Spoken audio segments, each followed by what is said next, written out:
आज हम बात करेंगे कि अगर किसी शख्स के पास जैसे 10,000 रुपये हैं और वो म्यूचुअल फंड्स में डालना चाहता है तो वो म्यूचुअल फंड में ये पैसे कैसे डालेगा। और फंड किसी म्यूचुअल फंड में पैसे डालने से पहले क्या क्या चीज़ें वो सोचेगा, क्या क्या चीज़ें उसे पता होनी चाहिए, और एसेट मैनेजमेंट कंपनीज क्या होती हैं, इस बारे में आज हम बात करेंगे। अगर आप चैनल पे नए हैं तो मेरा नाम है डॉक्टर उमैर। मैं क्योंकि फाइनेंशियल लिटरेसी के बिगनिंग से मैंने स्टार्ट किया था चीज़ें सीखना, तो मेरे एक्सपीरियंसेस जो रहे थ्रू आउट द जर्नी वो मैं इस चैनल के ऊपर अब बताऊंगा आपको। डेली की एक वीडियो के अंदर एक कोई ना कोई छोटा टॉपिक फाइनेंशियल के लिए रिलेटेड तो है वो हम एक्सप्लेन करेंगे। और आज हमने जो डिसाइड किया है वो है AMCs, यहाँ पर म्यूचुअल फंड में हम पैसे कैसे डालते हैं। ठीक है, तो स्टार्ट करते हैं। सबसे पहले तो ये समझने की ज़रूरत है कि अगर मैं किसी इंसान को 10,000 रुपये देता हूँ और मैं उससे बोलता हूँ कि वो उससे कारोबार करे, ठीक है, जो कि हम म्यूचुअल फंड में कर रहे होते हैं, कि उसको पैसे दे रहे होते हैं कि हमारे बिहाफ पे आप इन्वेस्टमेंट करो, आप इससे मुझे पैसे बना के दो, ठीक है, आप इस पैसों को बढ़ा के दो, किसी कारोबार में इस्तेमाल करो। उसके लिए इस बात की ज़रूरत है कि मैं उसको ये अथॉरिटी दूं कि वो मेरे पैसे को जैसे चाहे इस्तेमाल करे, अगर कोई नुकसान होता है तो मैं उसकी गिरेबान ना पकड़ूं। ठीक है ना। अगर मैं किसी को 10,000 रुपये देता हूँ और उससे कहता हूँ यार इससे कारोबार करो और मुझे इससे प्रॉफिट ला के दो, अगर उसको लॉस हो जाता है तो मैं उसकी गिरबान नहीं पकड़ सकता। ठीक है, उसको एक स्पेशल परमिशन होगी कि वो मेरे पैसे को या मेरे एसेट्स को, ठीक है, दौलत को या एसेट को मेरी मौजूदगी के बगैर, मेरी इजाजत के बगैर भी उसे अपनी मर्जी से इस्तेमाल कर सके। ठीक है ना। तो ऐसी स्पेशल परमिशन होती है कुछ कंपनीज को, उन्हें हम कहते हैं एसेट मैनेजमेंट कंपनीज। ठीक है, AMCs। ठीक है ना। म्यूचुअल फंड में जब आप पैसे डालते हैं तो आप उनको ये चीज जरूर इजाजत देते हैं कि आप मेरी दौलत को या एसेट्स को मेरे बगैर इस्तेमाल कर सकें। ये सिस्टम है AMCs, ये खास परमिशन होती हैं AMCs के पास। अब अगर आप बैंक में पैसे डालते हैं तो बैंक वाले आपको आपके पैसे देने के क्या है, पाबंद हैं। ठीक है ना। अब वो चाहे उससे लोन दें, किसी को कर्जा दें या कुछ भी दें, ठीक है ना, अगर उनको लॉस होता है, कुछ भी होता है, बैंक ने आपको उतने पैसे देने हैं जिसके बैंक ने जो है ना वो वादा किया है। एसेट मैनेजमेंट कंपनीज में क्या होता है, क्योंकि ये आपके दौलत के ऊपर ट्रेडिंग कर रही होती हैं या इन्वेस्टमेंट्स कर रही होती हैं, तो ये आपको सिर्फ वो चीजें देंगी जो कि इनके प्रॉफिट्स होंगे या लॉसेस होंगे। अगर लॉस होगा तो भी आपका होगा, प्रॉफिट होगा तो भी आपका होगा। उसमें से कुछ पोर्शन कमीशन के तौर पे AMC अपनी जेब में रख लेती है। ठीक है ना। अब AMC पाकिस्तान में 20 के करीब ऐसी कंपनियां हैं जिनको गवर्नमेंट ने इजाजत दी है कि आप लोगों की दौलत या एसेट्स को जो है वो कंट्रोल कर सकते हैं। ठीक है ना। इसमें सबसे बड़ी जो पाकिस्तान की एसेट मैनेजमेंट कंपनी है वो है NBP फंड मैनेजमेंट। ठीक है ना। इसी तरह सेकंड नंबर पे आती है अल मिजान इन्वेस्टमेंट जो कि मिजान बैंक की है। इसी तरह तमाम बैंकों की अपनी अपनी एक अलग छोटी कंपनियां हैं जिससे वो एसेट मैनेजमेंट कंपनियां कहते हैं। और अगर आप बैंक में जाके कहते हैं कि मुझे म्यूचुअल फंड में पैसे डालने हैं तो हर बैंक कहता है मेरी कंपनी में डालो। ठीक है ना। HBL वालों के पास जाके बोलेंगे तो HBL वालों के अपने म्यूचुअल फंड्स होंगे। ठीक है। हर कंपनी, बैंक्स के अपने अपने होते हैं, जैसे कि ABL के अपने हैं, HBL एसेट मैनेजमेंट अलग है। तो आप एक तकरीबन 20 कंपनियां हैं पूरे पाकिस्तान के अंदर रजिस्टर्ड। ठीक है ना, एसेट मैनेजमेंट की।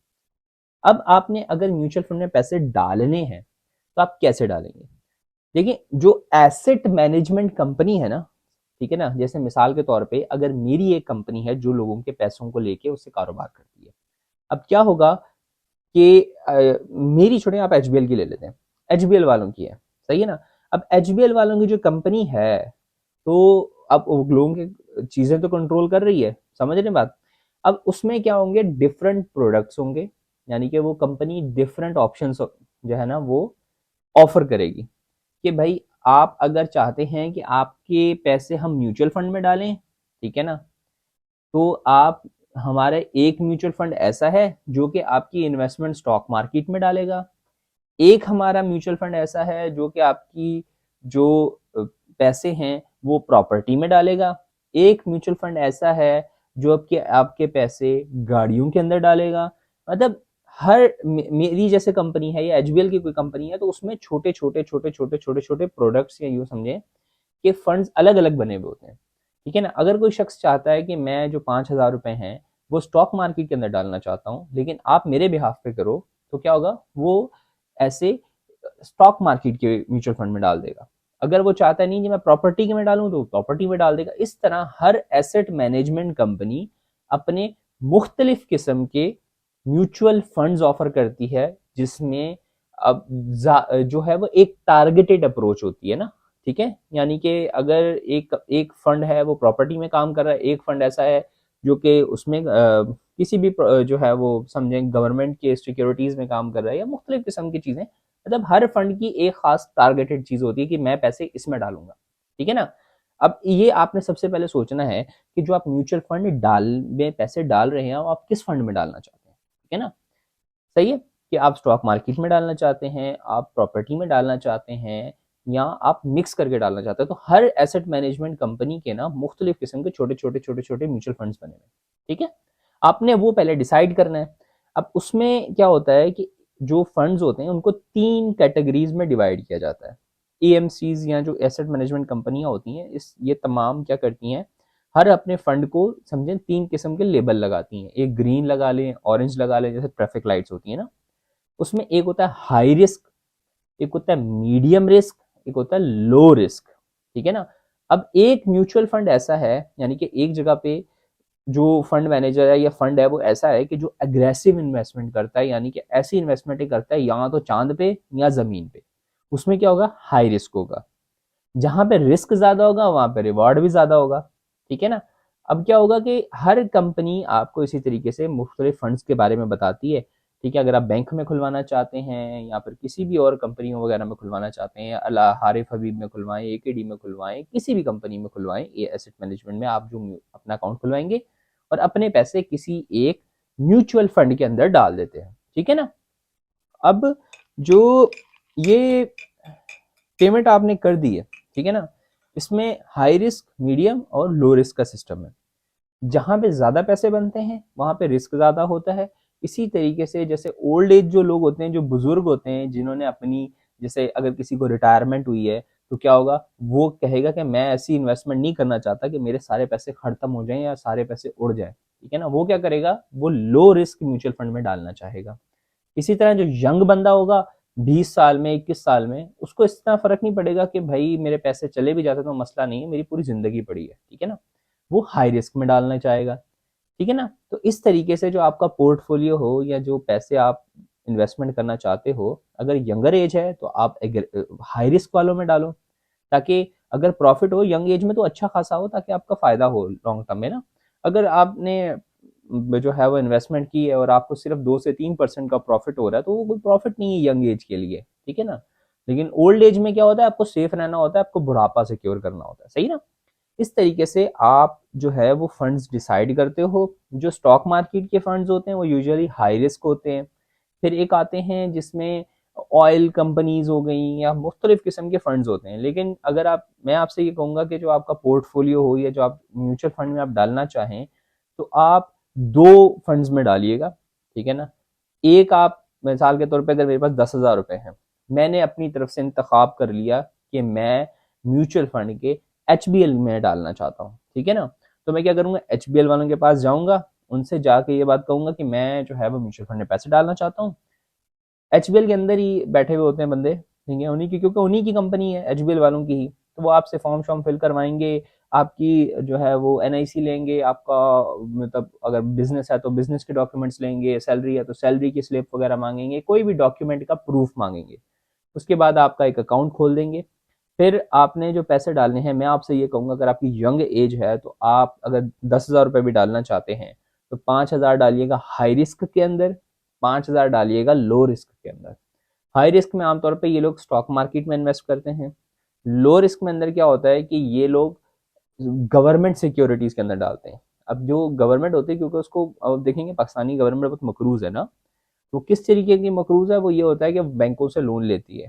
ठीक है ना? और क्योंकि गवर्नमेंट की गारंटी होती है कि वो पैसे वापस करेगी करेगी, तो इसलिए वो लो रिस्क होता है। ठीक है ना? और बैंक जो गवर्नमेंट को बड़े आराम से लोन भी देते हैं, सब कुछ करते हैं, ठीक है ना।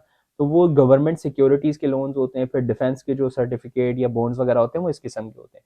तो आपने जब भी पेमेंट या फिर इन्वेस्टमेंट करनी है म्यूचुअल फंड्स के अंदर, तो आपने कैसे करनी है, हाई रिस्क में थोड़े से डाल दें और लो रिस्क में डाल दें। और म्यूचुअल फंड में ये होता है कि आपने पैसे डाल के लॉन्ग टर्म के लिए भूल जाना होता है, ठीक है ना। और याद रखिएगा, जो एसेट मैनेजमेंट कंपनी है ये मुफ्त में काम नहीं कर रही। ये जो है, क्या होगा कि जो आपने पेमेंट या पैसे दिए हैं इसको, जो आपके पैसे ये या एसेट्स या दौलत मैनेज कर रही है, ये क्या करेगी कि उसका एक कमीशन चार्ज करेगी, ठीक है ना। ईयरली बेसिस पे भी होता है, कुछ कंपनियां ईयर की बेस पे करती हैं कि हमने आपके मिसाल के तौर 1 लाख रुपया आपका मैनेज किया है, तो उस पर हम आपसे जैसे 150 रुपया लेते रहेंगे साल का, ठीक है। कुछ कंपनियां कहती हैं कि जी हम क्वार्टरली साल में 4 बार लेंगे, कुछ कहती हैं कि हर महीने में हम थोड़े थोड़े लेंगे, कुछ कहती हैं कि जी जो है वो हम सिर्फ प्रॉफिट पे लेंगे। तो आपने जिस भी कंपनी में अकाउंट खोलना है तो ये बात उससे पूछ लेनी है कि भाई आप जो चार्जेस ले रहे हैं, जो कमीशन ले रहे हैं, वो कितना है, साल में कितनी बार आप चार्ज करेंगे, ये सारी चीज़ें, ठीक है ना।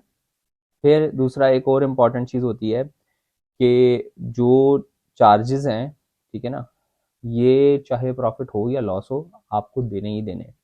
आप अपनी जेब से नहीं देते।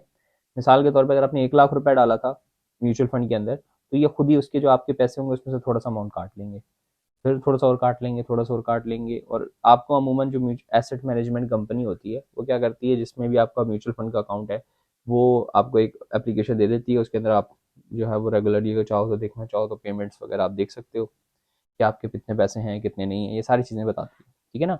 लेकिन म्यूचुअल फंड वाली कंपनी जो भी होगी एएमसी, वो क्या करेगी, आपसे हमेशा प्रॉफिट हो या लॉस हो, आपसे वो अपना कमीशन चार्ज करती रहेगी, क्योंकि वो आपके पैसे मैनेज कर रही है। उसको इससे कोई वास्ता नहीं कि आपको फ़ायदा हो रहा है या नुकसान हो रहा है। ये रिजल्ट्स आपकी किस्मत है, ये सब कुछ उनसे उसका कोई वास्ता नहीं, ठीक है ना। तो आई होप कि आज आपको ये बात थोड़ी बहुत समझ में आई हो कि अगर आपने पैसे डालने हैं तो एएमसीज वगैरह या फिर म्यूचुअल फंड्स किन किन कंपनियों के होते हैं, किस तरीके से होते हैं, ये काफ़ी हद तक आपको बात क्लियर हो गई होगी। और अगर आप मज़ीद फाइनेंशियल लिटरेसी के मुतालिक वीडियोस वगैरह जानना चाहते हैं या म्यूचुअल फंड्स के बारे में जानना चाहते हैं, तो आपको वीडियोस मिल जाएंगी, प्लेलिस्ट में आप देख सकते हैं। आपको उम्मीद है फ़ायदा होगा, ठीक है। तो that's all, doctor Mair signing off. अल्लाह हाफिज़।